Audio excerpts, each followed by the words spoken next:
if we're talking about a patient that comes into me with chronic pain, right? Say that they have an overuse and it's irritated the bursa and it, that pec is really super tight, right? I'm going to probably hit like, those tight muscles, work on that, work through the pec, work through pec minor, because I like to do both, because we always neglect pec minor, and then that's usually the problem child 9 times out of 10, right. At least with what I've seen with some of those chronic injuries, right?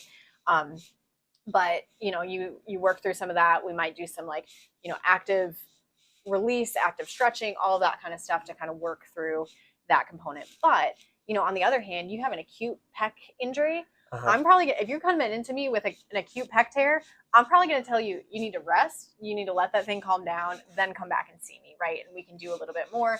That side, you kind of get like strengthening or stretching, right? Those are kind of like your two components, right? When it comes to that.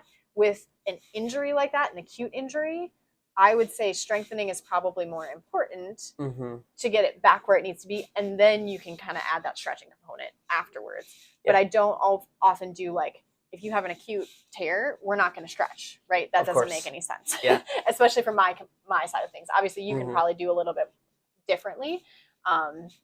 But from my side of things, it's like, if you have an acute injury, you probably don't want to come see a massage therapist right away, because it's going to freaking hurt if I'm